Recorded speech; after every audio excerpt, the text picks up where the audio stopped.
उसके बाद इस तरह से अभिमंत्रित की हुई राख वो आप टब लेके या छोटे छोटे तसलों में या बर्तनों में डाल के और अपने खेतों में डालिए। देखिए थोड़ी सी मेहनत तो आपकी लगेगी क्योंकि खेत बड़ा होता है तो उसमें आपको छिड़कना है। तो इस तरह से आप उसको अलग अलग जगह पे ऐसे छिड़कते चले जाइए अगर आप छिड़क सकें तो।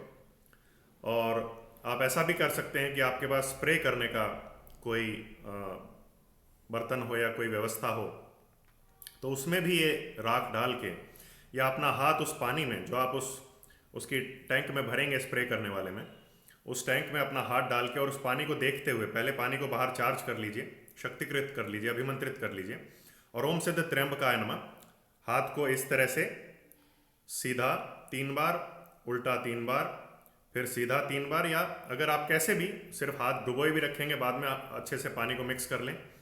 तो इस तरह से आप पानी को देखते हुए और उसमें हाथ डुबोए हुए आप 10 से 15 मिनट, जितना 5 मिनट जितना भी आप कर सकें, और फिर ओम सिद्ध त्र्यंबकाय नमः, ओम सिद्ध त्र्यंबकाय नमः इस मंत्र का जाप करते रहिए।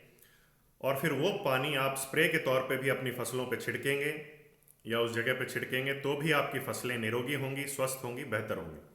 और जैसे जैसे आप ये प्रोसेस करते जाएंगे महीने दर महीने, दिन दिन पर दिन, तो वैसे वैसे आपके खेतों की जो दशा है, उसकी जो उर्वरता है वो बढ़ेगी, उसकी कंडीशन बेहतर होगी। खासकर राख आपको उस मिट्टी में मिलानी है, चाहे किसी भी मशीन में डाल के मिलाइए, चाहे जैसे भी उसमें छिड़किए, ज़्यादा से ज़्यादा मात्रा में ये प्रोसेस कीजिए तो आपकी जो ज़मीन है वो, उसकी उर्वरता, उसके गुण बढ़ेंगे और उससे फिर आपकी जो फसल होगी वो सुरक्षित रहेगी और वो स्वस्थ होगी और ज़्यादा से ज़्यादा फल देने वाली होगी। तो इस प्रोसेस को भी आप ज़्यादा से ज़्यादा करें और लाभान्वित हों।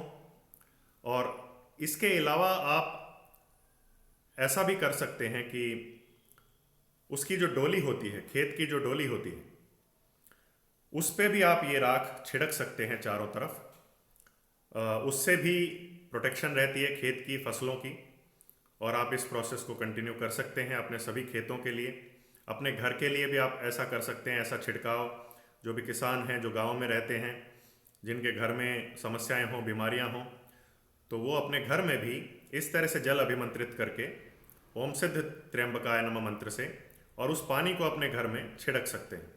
तो उनके घर में लोग निरोगी होंगे, पशु निरोगी होगा। पशु की जो कमरा है जहाँ पशु रखते हैं घर में, बाहर या जहाँ भी, तो वहाँ पर आप ये जल इस तरह से छिड़कें तो आप देखेंगे कि पशु भी आपके निरोगी रहेंगे, सुरक्षित रहेंगे। तो ये प्रोसेस ट्राई कीजिए और लाभान्वित होइए। नमस्कार।